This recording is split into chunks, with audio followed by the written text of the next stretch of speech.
কি খবৰ আপোনালোকৰ খবৰ নিশ্চয় ভাল। তো এতিয়া গুড মৰ্নিং মানে তো এতিয়া ইভিনিং হৈছে। তো বহুতে মানে মেছেজ দি আছে মানে বানপানী ভিডিঅ' লাগে। তো বানপানী ভিডিঅ' এতিয়া বনাব আহিছোঁ মানে চামটা যাই আছোঁ। তো বাকী 50-60 গাছ ডুব গৈছে দিয়ক দে আৰু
আৰু গাছ পানী চাওকচোন ইমান মানে পানী হৈছে মানে ৰাস্তাইদি মানে উপাত দি মানে পানী বাগৰিছে। আগৰ ক্লিপখিনি দেখাই পালাক। আৰু মানে কি মানে গাছ হিউজ লেভেল মানে পানী বাগৰিছে। চ' ঠাৰি মানে অতে নিব গাছ এই মাজ ৰাস্তাতে যদি একাঠো পানী হ'ব লগা হয় তেতিয়াহ'লে আপোনালোকে নিজে ভাবক যে মানে সেইটো যদি মানুহখিনি মানে ঘৰটো মানে কিনকৈ মানে ডুব যাব। তো বাকী মানে এইকেইখন জেগা মানে একদম মানে বেয়া হৈ গৈছে পৰিস্থিতি। তো মানে ৰাস্তাৰ ওপৰত দি পানী বাগৰিছে মানে এইগিলাখান দেখছি ওখ কৰি দিয়া গৈছে। তো পানীখিনি যাব ক'ত? তো ৰাস্তাত মানে জমা হৈছে পানীখিনি।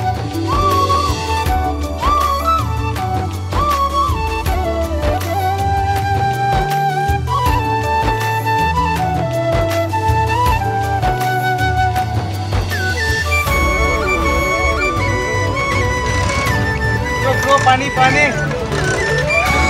বাজাৰ ডুবি গৈছে।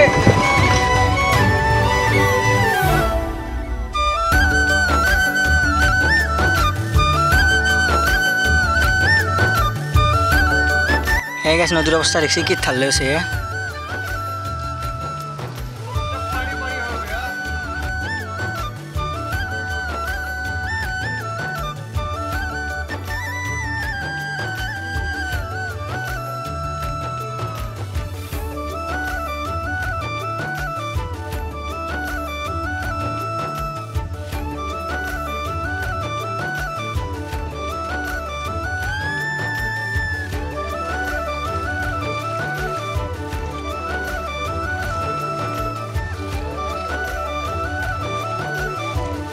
তো সেই গাছ আমি মানে নিবাইছিলোঁ আমাৰ আকাশক। আৰু গাছ ইয়াৰ মানে আহি কিনে মানে এনে লাগছি যাতে ইয়াতে এই ব্ৰহ্মপুত্ৰ যাতে আছে আমি ব্ৰহ্মপুত্ৰৰ মাজৰ পাৰে উদ্ধাৰ কৰিব অহা নাছি। এই পানী চব গাছ মই মুখেদি নকাংনো আকৌ ৰাস্তাত বাকী মোৰ একেলগে পানী আহিছে কি ক'ম আৰু। বাবু আছে না ভালে চলে এই মজা দিল্লীৰ পৰা আহিয়ে ডাইৰেক্ট পানীয়ে দেখা পাইছোঁ। বেলেগ একো নাই। দিল্লীৰ পৰা পাইছোঁ এই নিউ বঙাইগাঁও পাইছোঁ। নিউ বঙাইগাঁৱৰ পৰা পানী গোটাই। বাকী মাছ চাছ পূৰা খাই আছে? নাই এইটো প্ৰথম বানপানী না। প্ৰথম বানপানীত কোনো মাছ নামাৰে কাৰণ পোৱালি জগাব সেইকাৰণে। তো গাইছ এৰে নেক্সট বানপানী পিছকলৈকে আৰু মাছ মাৰিব আহিম। তো বাকী এতিয়া মই এতিয়া জাগৰা কৰি যাম ইয়াৰকে ঘৰলৈ যাই আছোঁ। তো ঘৰৰ পৰা জাগৰা কৰি যাম। সেই গাছ মানে যাব পৰা অৱস্থা নাই মানে এই চামটাবোৰ অবিৰাম মানে পানীয়ে দিয়ে চাম। বাকী আমি যি জেগাত বাস কৰিছোঁ জাগৰাত তো তাতে মানে পানী মানে এনেকৈ মানে দেখা নাপায় আৰু মানে পিছভাগে উঠে। তো বাকী গাইছিলোঁ এইটো ঘৰৰ আগফাল পিছফাল হিচাপ নাই। বাকী এইটোতো সাগৰ এটলাণ্টিক মহাসাগৰ। বাকী ৰাস্তাটোতো ব্ৰহ্মপুত্ৰয়ে। ইয়াক আমি আকাশক মানে কৈছোঁ না এই ব্ৰহ্মপুত্ৰৰ মাজৰ পৰাই মানে উদ্ধাৰ কৰিব অহা নাছিল। এই পানী এই হেৰি ৰাইজ বোকা জীৱন ফাইনেলি মানে ঘৰ আহি পালোঁ। তো মানে আৰু মানে বেছি মানে ভিডিঅ' মানে বনাই নাছিলোঁ। চ' কাপোৰ গুচি গৈছে তো এতিয়া কাপোৰ শুকান। তো বাকী আজি ভিডিঅ'টো মানে যদি ভিডিঅ' চাবলৈ লাইক কমেণ্ট শ্বেয়াৰ কৰি নতুন এটা সুন্দৰ ভিডিঅ' লগ পাম। Bye bye.